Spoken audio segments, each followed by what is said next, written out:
Hello and welcome to Roving Report, a program that looks at the Northeast in all its dimension and brings you the changing mood and tenor of the region in all its colors. I'm your host Limpim Vashum, and the highlights of today's program are: Mizoram records over 80% voter turnout in assembly elections.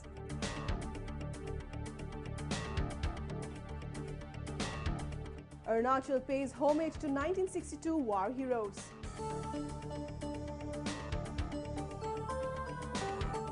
Manipur hosts large delegation from Myanmar to strengthen cultural ties. And Garo tribe in Nagaland celebrates post-harvest Wangala festival.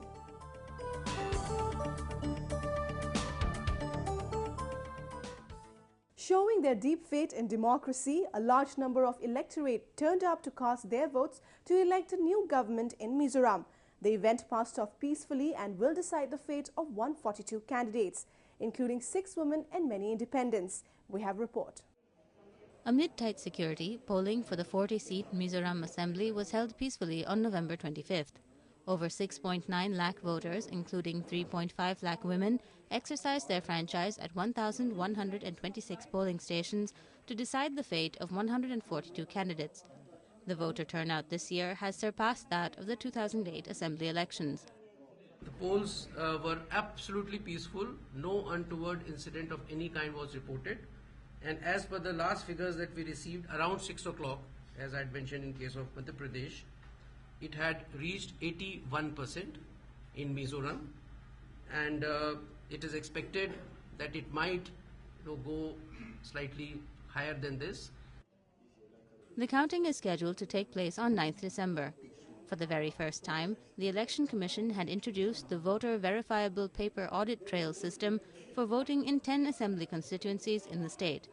The machines allowed the voters to see which candidate they have voted for in a printout of their votes. Yes, of course, I'm very happy, and it's very fair also. I found it's very good, convenient machine which we are having this year. The large voter turnout indicates that people in the Northeast have faith in the democratic setup and are keen to be a part of the democratic process in the country. India lost the 1962 Sino-Indian War, a conflict that changed the course of the nation's history, and eventually Arunachal Pradesh was born. Today, Indian nationalism runs high among the people of Arunachal. The state recently honored the memory of martyrs of the 1962 war. Let's take a look. At least 100 veterans and families of martyrs of the 1962 Chinese aggression were honored at a 3-day event organized by the Sanskar Bharati Purvottar in Itanagar. Chief Minister Nawam Touki attended the valedictory function and felicitated family members of the martyrs along with the Governor, Lieutenant General retired Nirbhay Sharma. The leaders praised the services rendered by Indian soldiers along the international borders. शहादत एक ऐसी चीज है जो कि एक आदमी जो कि यूनिफॉर्म में होता है उसके लिए उससे बड़ा बलिदान नहीं हो सकता जो देश के लिए शहादत दे, और कोई भी देश इस शहादत को कभी भी पूरा नहीं कर सकता. The nation will forever remain indebted to those who laid down their life. Raju से तो हैं ही आप सारे देश से आए हैं. आपका मकसद पवित्र और नेक है. आशा करता हूं यह 3 दिन आप सभी के लिए स्मरणीय बन गया है. भारत का अभिन्न अंग अरुणाचल प्रदेश आपका अपना घर है. Touki also announced the setting up of a new war memorial at Itanagar in memory of soldiers who had died in the 1962 war. The event was attended by 1962 war veteran, Lieutenant General retired V.M. Patil, actor Mukesh Khanna, and several renowned artists from across the country. Participants from the northeastern states also presented various colorful cultural programs. Such programs help in boosting the morale of the security forces. In India's Look East policy brings cheer to its northeastern states as trade and cultural ties with neighboring countries are getting stronger. Recently, a delegation from Myanmar was in Manipur as part of strengthening cultural relations. A report. On November 21, the first international flight from Myanmar landed at Tulihal International Airport in Imphal. The Golden Myanmar Airlines aircraft arrived with over 100 passengers to take part in the annual Sangay Festival.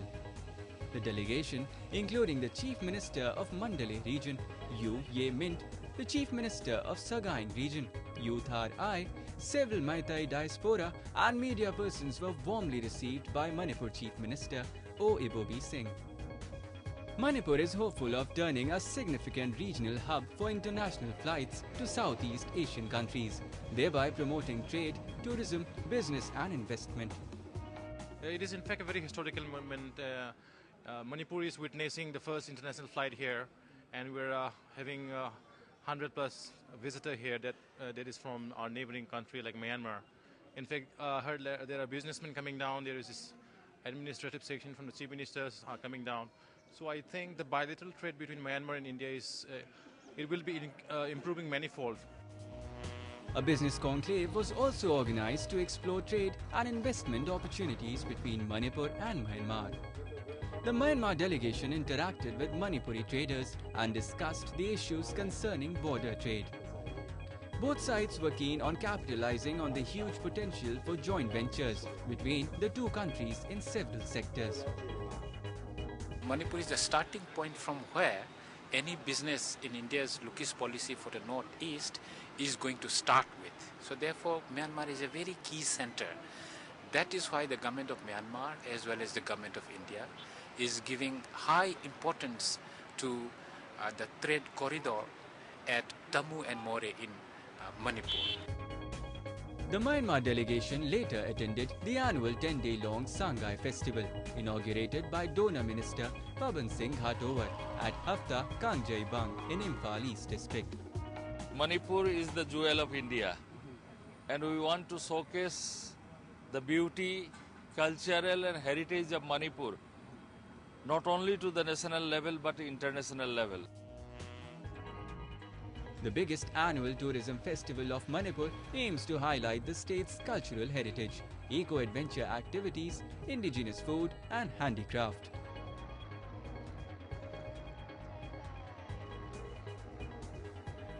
Altogether, 600 stalls were set up at the venue. Participants from Thailand and Bangladesh also set up their stalls during the festival. We all know that Manipur is very rich culturally, especially the Ras Leela, what people know about. When we say Manipur, people know about Ras Leela, the culture, the sports and all that sort of. With this, Manipur will come more forward. In order to foster a better relationship, November 23rd was celebrated as Myanmar Day during the festival. About 200 paintings by 6 artists of Myanmar's Mandalay Art Club were also on display at the art exhibition held at Nupilal Complex. A large crowd thronged the Bhegya Chandra Open Air Theatre to enjoy the performance of Myanmarese martial arts troops.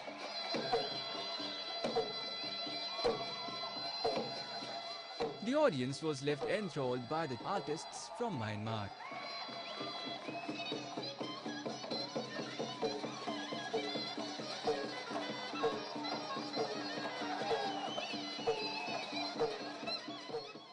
Let us now take a look at some of the events that made news in the Northeast recently.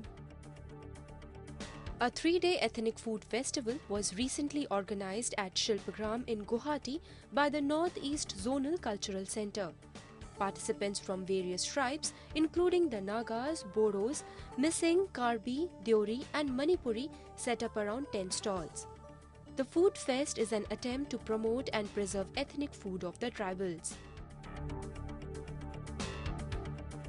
4 militants of the Rabha National Liberation Front who had abducted an official of Meghalaya's Sericulture Department, Dilip Dattamedi, were killed recently at a hilly place under the Dudhnoi police station in Lower Assam's Goalpara district. Medhi was abducted in November 14 when he was on his way to Guwahati. A male rhino carcass was recovered by forest guards at the Burpahar Range office of Kaziranga National Park recently. The horn of the male rhino had been taken away by the poachers. 2 live and 4 empty cartridge of AK-47 assault rifle and a machete were recovered from the site. A powerful IED bomb exploded near the Kishampad powerhouse in Imphal recently, injuring 1 Assam Rifle Jawan and a civilian. The blast took place inside the gate of the zonal reservoir of the Public Health Engineering Department and damaged the wall of the complex. 3 people were also injured in a grenade attack by suspected cadres of NDFBS in Assam's Bongaigaon town. Arunachal Pradesh recently hosted a 2-day Meen Mahotsav at the Indira Gandhi Park to mark World Fisheries Day with an aim to showcase the huge potential of pisciculture. The festival was sponsored by the Hyderabad-based National Fisheries Development Board. A state that has a large fish intake is home to more than 150 fish species. In order to highlight the rich prospects of development in the Northeast and to discuss various issues concerning the region, young achievers gathered at the conference in Guwahati recently. Take a look. The 3rd edition of the Young Leaders Connect conference at the Guwahati Medical College Auditorium was attended by young leaders and achievers from diverse fields of the Northeast region. Centered on the theme of Branding Northeast, Speaking for Ourselves, the conference focused on highlighting positive achievements of the region. Held under the aegis of YouthNet, a Nagaland-based non-profit organization, the event was graced by personalities like filmmaker Prakash Jha, boxing icon Mary Kom, mountaineer Anshu Chansenpa, and football player Baichung Bhutia. पहले से इतना मतलब recognition मिला, अभी तो बहुत ज़्यादा हुआ. बहुत खुश हूँ. सारे प्यार और सपोर्ट और उनका सपोर्ट मिला तो मैं बहुत खुश हूँ. उसका प्यार और सपोर्ट की वजह से मतलब फ्रॉम माय स्टेट और north east all over India मेरे सपोर्ट किया. इसकी वजह से मैं ये लेवल तक पहुंचा तो मैं बहुत खुश हूँ. One of the major contribution, and we are known in Northeast as being one of the most sporting region in India. And when we do that, when we represent sportsperson are coming like Mary Kom or anybody else are coming today on their own self-determination, on the self-hard work, I think it's time for the state governments of Northeast to put in effort and develop more Mary Koms and more Dinko Singhs for tomorrow. The event aimed to develop a positive outlook about the Northeast and laid stress on the untapped potential that the region holds in terms of cultural heritage, natural resources and human capital. As a part of the program, several panel discussions, interactive sessions and cultural events were organized. Such events are essential to bring people onto one platform for working towards the region's development. The success of Mary Kom, Shiva Thapa and Devendra Singh in the boxing arena has motivated youngsters in the Northeast to take up boxing as a career. Today we take you to Guwahati, where the School Girls National Boxing Championship witnessed the participation of young boxers in large numbers. These young boxers are giving in their best. They aspire to prove their mettle at the international level. Around 319 girls from 18 states participated in the 59th School Girls National Boxing Tournament held in Guwahati. The 4-day-long event was organized by the Directorate of Sports and Youth Affairs, Assam, under the banner of School Games Federation of India with an aim to promote boxing. किसी का भी development के लिए physical और mental growth दोनों होना पड़ेगा.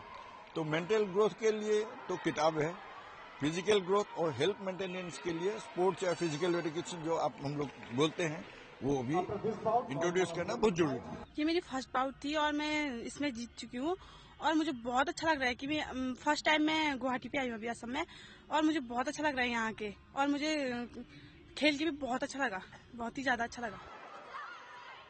The Northeast has produced several boxing icons like Mary Kom, Shiva Thapa and Devendra Singh, who have won laurels for the country at the international level.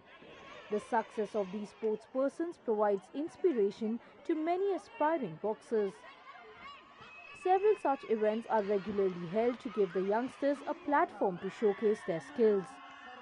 Shiva Thapa और मेरी कॉम को देखकर ही हम लोग बॉक्सिंग खेलने के लिए ये सहारा मिलता है, तो हमें भी ऐसा ही हमें भी खेलने का फील होता है ना, तो हम भी ओलंपिक खेलेंगे, इंटरनेशनल खेलेंगे। मेरा भविष्य ये चाहते हैं हमारे इंडिया के लिए, हमारी आसाम के लिए कि मैं बहुत अच्छा प्लेयर बने, जैसे मेरी आसाम और इंडिया का नाम रोशन हो जाए। There is no doubt that youths from the region are second to none in terms of talent. Providing such platforms to them will give them the necessary exposure to hone their skills. Celebration is a way of life for people in the Northeast. Recently, the Garo tribe in Nagaland celebrated Wangala festival in Dimapur with great enthusiasm. We take a look. Around 100 of Garos gathered at Samaguri village in Dimapur to celebrate Wangala festival. The Wangala is the most significant post-harvest festival. It is a thanksgiving ceremony to Missy Saljong, also known as Patigipa Ra Rongipa or the Great Giver, for having blessed the human beings with rich harvest of the season. It is one of the most important festivals of the Garo tribe. Many young boys and girls in their traditional attires performed a folk dance with drum beats during the festival.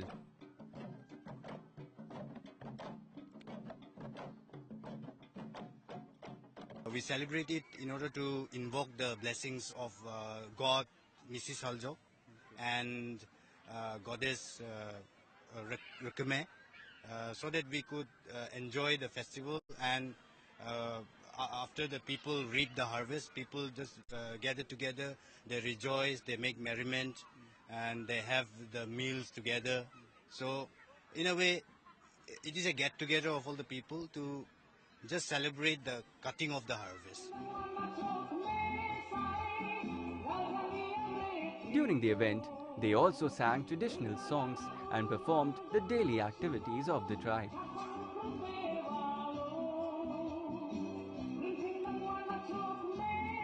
One of the main attractions of the event was the performances of the old age games by the youth. It provided the youth a chance to find out more about their culture. For the first time I have seen the traditional games like Wapang, Ska and that Sko, Rota. All these things was new to me, but today I saw and I learned all these things. Due to the modern things, we tend to forget our own tradition things and all. So it's very important that we should know our own tradition and we should maintain our own tradition, costumes and all our tradition practices of what our forefathers have done. Yeah, it's very important for me. Such festivals not only showcase the vibrancy of the regional culture, but also spread awareness among people from other states.